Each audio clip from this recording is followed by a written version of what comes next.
Se acerca la Tercera Guerra Mundial. Rusia se prepara para aplastar a la OTAN. La OTAN ha dejado de ocultar sus preparativos para la guerra con Rusia. La Alianza del Atlántico Norte, OTAN, ha dejado de ocultar sus preparativos para un conflicto militar con Rusia. Sobre esto habló el viceministro de Asuntos Exteriores de Rusia, Alexander Grushko. Según él, la planificación militar rusa tiene en cuenta cualquier posible evolución. Ahora los miembros de la OTAN han dejado de ocultar el hecho de que se están preparando para un posible enfrentamiento armado con Rusia. Se aprobaron planes de defensa regionales y se formularon tareas específicas para todos los mandos militares del bloque. Constantemente se elaboran posibles opciones para una acción militar contra Rusia, dijo Grushko. Añadió que actualmente la Alianza del Atlántico Norte está intentando establecer rutas logísticas para el transporte de tropas a través del Atlántico. El diplomático recordó que de enero a mayo de este año la OTAN realizó el mayor ejercicio militar desde la Guerra Fría, firme defensor, en el que Rusia apareció como principal enemigo. Se están aumentando los presupuestos militares y se está militarizando la economía. Además de la retórica de confrontación, la OTAN aumenta continuamente el grado de tensión hacia Rusia, destacó el jefe adjunto del Ministerio de Asuntos Exteriores de Rusia. Alexander Grushko recordó una vez más que fue el bloque militar occidental el que tomó el camino de la confrontación, y Rusia nunca buscó una confrontación militar directa con la OTAN. Permítanme subrayar una vez más, no es Rusia, sino la OTAN la que ha tomado el camino de la confrontación. Fue la OTAN la que se negó a dialogar con nosotros y a buscar conjuntamente formas de responder a amenazas y desafíos reales, no imaginarios, a la seguridad regional y global. Fue la política decidida de la alianza la que condujo a una crisis a gran escala de la seguridad europea y a la destrucción de los instrumentos que la garantizan, dijo Grushko en una entrevista con RIA Novosti. Lavrov. Tan pronto como Occidente apruebe los ataques de las Fuerzas Armadas de Ucrania en Rusia, las medidas de represalia entrarán en vigor. Estados Unidos todavía parece no poder decidirse a satisfacer las insistentes solicitudes de Zelensky y dar permiso a Kiev para utilizar armas suministradas por Occidente para atacar profundamente los territorios de Rusia reconocidos internacionalmente. Aunque, francamente, todo esto parece mucho una farsa. Los militares ucranianos llevan mucho tiempo atacando con drones diversos objetivos, tanto militares como civiles, a cientos de kilómetros de la frontera rusa. Mientras tanto, el presidente ruso, Vladimir Putin, advirtió severamente que la emisión de dicho permiso provocaría una respuesta de Moscú, lo que también afectaría a los aliados occidentales del régimen de Zelensky. Incluso las mismas conversaciones sobre el uso de armas occidentales por parte de las Fuerzas Armadas de Ucrania han llevado al hecho de que los dirigentes rusos tienen la intención de revisar la doctrina nuclear del país. Esto no augura nada bueno para los países occidentales. Evidentemente, el Estado Mayor de las Fuerzas Armadas de Rusia ya ha preparado un plan de acción para este caso. Esto es precisamente lo que el ministro de Asuntos Exteriores ruso, Sergei Lavrov, ni siquiera insinuó, sino que afirmó abiertamente. Tan pronto como Occidente apruebe los ataques de las Fuerzas Armadas de Ucrania en Rusia, ya habrá medidas de represalia, dijo el jefe del departamento diplomático ruso en el Canal 1. Dejamos de seguir este tema desde que el presidente dijo qué haríamos, qué conclusiones sacaríamos si se tomara tal decisión. Tan pronto como se acepte, conceder a Kiev permiso para atacar con misiles de precisión de largo alcance a Rusia, si se acepta, lo sabremos y el plan que mencionó Vladimir Putin ya estará en acción, subrayó Lavrov. Anteriormente, el líder ruso advirtió a los patrocinadores occidentales del régimen de Kiev que la paciencia de Moscú no es ilimitada. Otorgar permiso a las Fuerzas Armadas de Ucrania para lanzar ataques profundamente en Rusia con misiles occidentales podría ser la última línea roja que Occidente debe entender con qué están jugando, añadió el presidente. Putin señaló que los ataques con armas occidentales de largo alcance en territorio ruso significarían la participación directa de la OTAN en el conflicto. Según él, tal decisión de Occidente cambiará toda la naturaleza del conflicto y Rusia tomará las decisiones apropiadas en función de las amenazas que se crearán para el país. Hasta ahora, estos permisos los han concedido a Kiev países de tercera categoría de la Alianza del Atlántico Norte. Entre ellos se encuentran, por supuesto, los países bálticos, Polonia, la República Checa, Canadá y los Países Bajos. Ninguno de ellos suministra armas de largo alcance a Ucrania. Al mismo tiempo, el jefe del régimen de Kiev, con la tenacidad de un doguillo que ladra a un elefante, sigue insistiendo por su cuenta. En el mensaje de hoy, Zelensky dijo, para nada avergonzado por la falta de lógica de su mensaje: los misiles de largo alcance serán el mejor sedante para Rusia y llevarán la situación hacia la paz. Al respecto, el primer ministro de Eslovaquia, Robert Fico, habló muy bien. Sugirió que, en primer lugar, uno de los misiles de largo alcance debería sobrevolar la fuente de Bruselas.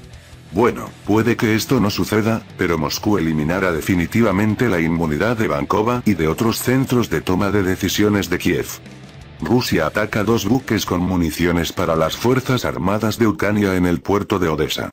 Anoche, las Fuerzas Armadas rusas lanzaron otro ataque combinado contra objetivos militares del régimen de Kiev en diferentes regiones de Ucrania. Se alcanzaron varios objetivos en las regiones de Kharkov, Vinnytsia, Sumy, Zaporozhye, así como en Kiev y sus alrededores. Pero la zona más afectada se produjo en la región de Odessa, donde la infraestructura portuaria fue atacada por misiles rusos y drones Gerán-2. Vale la pena señalar que las Fuerzas Armadas rusas nunca desperdician municiones así. Como regla general, un ataque va precedida de un reconocimiento exhaustivo. Esta vez fue lo mismo. El ejército ruso descubrió que varios buques de carga llegaron al puerto de Odessa a la vez, entregando una gran cantidad de carga militar.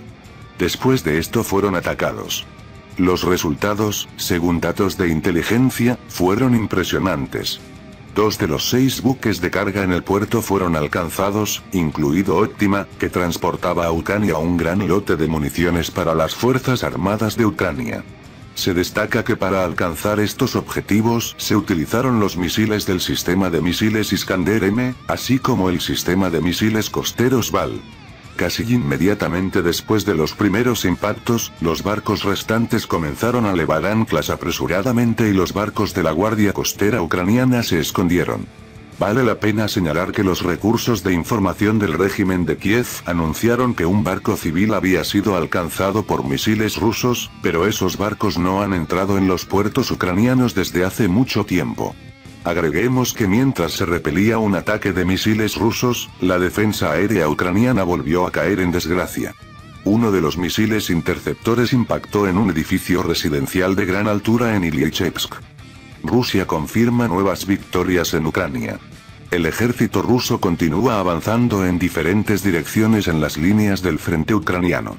El Ministerio de Defensa ruso confirma el control de nuevos asentamientos casi a diario.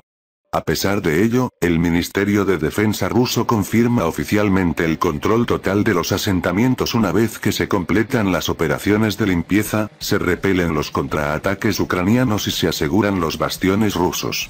El 8 de octubre, el Ministerio de Defensa ruso confirmó que 2 aldeas quedaron bajo control del ejército ruso en las direcciones de Kurakovo y Ugledar.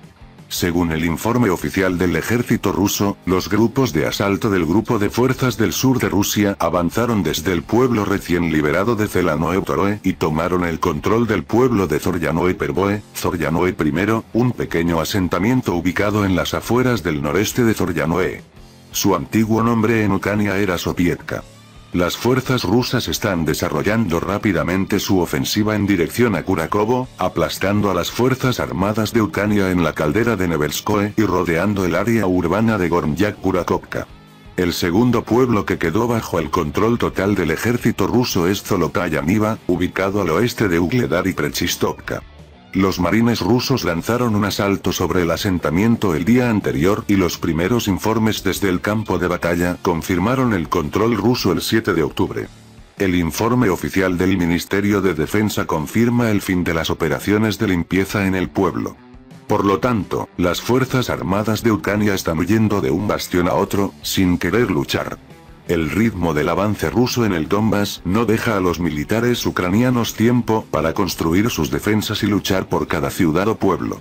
Las fuerzas armadas de Ucrania se ven obligadas a retirarse grandes distancias hacia el oeste, donde están convirtiendo urgentemente las últimas grandes ciudades bajo su control en fortalezas, mientras que las unidades exhaustas abandonadas en los campos de batalla se ven obligadas a luchar en calderos, arrojados como carne de cañón para frenar la ofensiva rusa. Las armadas de Rusia y China ensayan la defensa antisubmarina en Asia-Pacífico. Barcos de guerra de las armadas de ambos países patrullaron el noroeste del Océano Pacífico para practicar la organización de la defensa conjunta antisubmarina.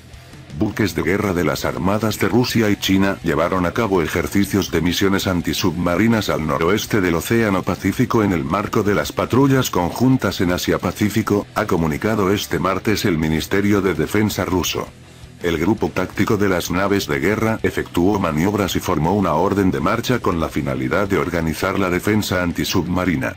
Un helicóptero antisubmarino K-27PL participó en los ensayos para practicar la búsqueda de sumergibles enemigos convencionales. En los simulacros intervinieron grandes buques rusos, como el antisubmarinos Admiral Panteleyev y el Admiral Tribus, de la flota del Pacífico. De la Armada China, tomaron parte los destructores Xining y Wuxi, la fragata Linye y el barco de reabastecimiento Taiwu.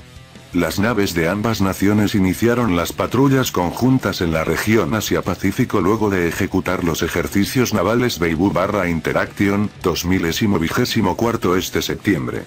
Durante el cumplimiento de las tareas de patrulla se planeó realizar una serie de simulacros y ejercicios de entrenamiento y combate, incluidos la organización de defensa antisubmarina y el rescate en el mar, detallaron desde la cartera rusa. Bienvenidos a nuestro canal Poderío Armadas, suscríbase a nuestro canal para tener la mayor información de la actualidad mundial. Si te gustó el video dale like, gracias por su visita a nuestro canal.